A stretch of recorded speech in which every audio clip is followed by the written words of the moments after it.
Government employee. രാവിലെ ജോലിക്ക് പോയ പ്രസരിപ്പൊന്നും മുഖത്ത് കാണുന്നില്ലല്ലോ. ഇപ്പൊ നിനക്ക് എന്നെ കുറിച്ചുള്ള മതിപ്പ് മാറിയില്ലേ? മാറിയിട്ടുണ്ടാവും. നീ പേടിക്കില്ല. ഇതൊരു സാമ്പിളാണ്, വെറും ഒരു സാമ്പിൾ. യശോദാമ്മക്ക് ഇഷ്ടമല്ലാതെ എന്ന ജോലിക്ക് നീ പോകില്ല. നിനക്കൊരവസരം കൂടി ഞാൻ തരാം. നീ നാട് മൊത്തം നാണം കെട്ട് കേസും വഴക്കുമായി നടക്കണ്ടെന്നുണ്ടെങ്കിൽ നീയായിട്ട് തന്നെ നിന്റെ ജോലി റിസൈൻ ചെയ്യും.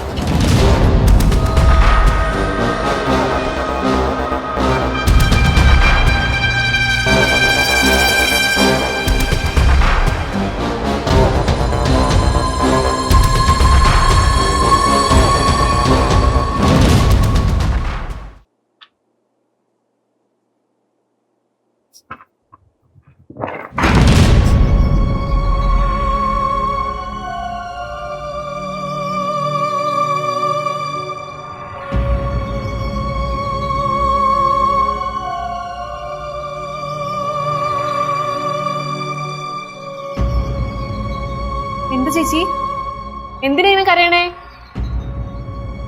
ഇന്ന് ഓഫീസിൽ ആരൊക്കെയോ വന്നു. ആരാന്ന് പോലും എനിക്ക് അറിയില്ല. വെറുതെ കുറെ ബഹളമൊക്കെ ഉണ്ടാക്കിയിട്ട് പോയി. എന്തിനാ ബഹളം ഉണ്ടാക്കിയേ? ഞാൻ അയാളുടെ ബില്ല് പാസ്സാക്കാൻ പൈസ ആവശ്യപ്പെട്ടു പോലും. കൈക്കൂലിയോ? എന്നിട്ട് ആകെ നാണം കെട്ടു. ഞാനാണെ ജോയിൻ ചെയ്തിട്ട് കുറച്ച് നാളല്ലേ ആയുള്ളൂ. എല്ലാരും കൂടി എന്നിട്ട് കളിയാക്കി. മാഡം ഇനി എന്നെ പറയാൻ ഒന്നും ബാക്കിയില്ല. ഞാൻ PSC എഴുതി കയറിയതാണോ അതോ കൈക്കൂലി എടുത്ത് കയറിയതാണോ എന്ന് എന്നോട് ചോദിച്ചു. ഇനി ഞാൻ എങ്ങനെ അങ്ങോട്ട് പോകുന്നു എനിക്ക് അറിയില്ല. അല്ല ചേച്ചി, ഞാൻ ഒരു സംശയം ചോദിക്കട്ടെ? ചേച്ചി ക്ലർക്ക് അല്ലേ, ചേച്ചി എങ്ങനെ കൈക്കൂലി വാങ്ങും? ഞാൻ ക്ലർക്കല്ല, ഞാൻ DAO ആണ്. DAO എന്ന് വെച്ചാ? Divisional accounts officer. DAOക്ക് കൈക്കൂലി വാങ്ങാൻ പറ്റുമോ?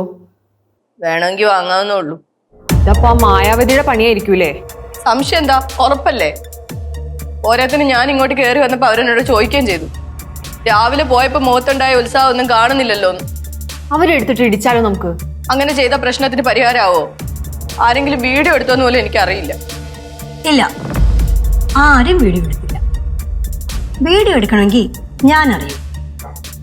ആവണി, ഇത് വെറും ടെസ്റ്റ് ഡോസ്.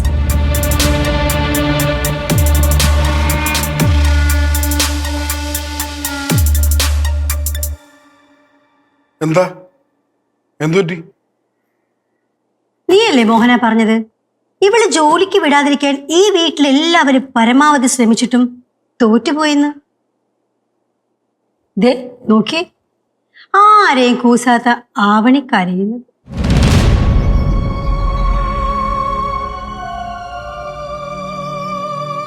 എന്തുപറ്റി? അതൊക്കെ ഞാൻ വിശദമായിട്ട് പിന്നെ പറയാം.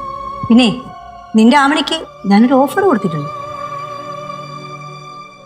അവളായിട്ട് തന്നെ ജോലി ഉപേക്ഷിച്ച് വന്ന ചേച്ചി ആഗ്രഹിച്ച പോലെ നിന്നനുസരിച്ച് ശിഷ്ടകാലം ഇവിടെ ജീവിക്കാൻ. എങ്ങനെയുണ്ട് എന്റെ ഓഫർ?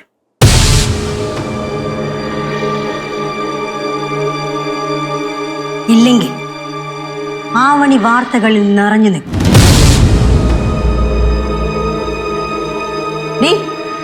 നീ നേരത്തെ എന്നെ കളിയാക്കിയില്ലേ തലയിടാൻ മുണ്ട് വാങ്ങണമെന്ന്? അത് 4 വാങ്ങിക്കോ. അച്ഛനും മക്കളും നിങ്ങൾക്ക് എല്ലാവർക്കും ഇട്ടോണ്ട് നടക്കാം. മോളെ, വെല്ലുവിളിക്കുമ്പോഴേ നിന്റെ തരത്തിലുള്ള ആളോട് വെല്ലുവിളിക്കണം. ഇതാളെ വേറെയാ. ഈ മായാവതിനെ അറിയാൻ പോകുന്നേ ഉള്ളൂ. ആവണി, നീ കഷ്ടപ്പെട്ട് നേടിയ ഈ ജോലി ഉണ്ടല്ലോ, അത് നീയായിട്ട് തന്നെ വേണ്ടാന്ന് വെച്ച്. അതാണ് നിനക്ക് നല്ലത്.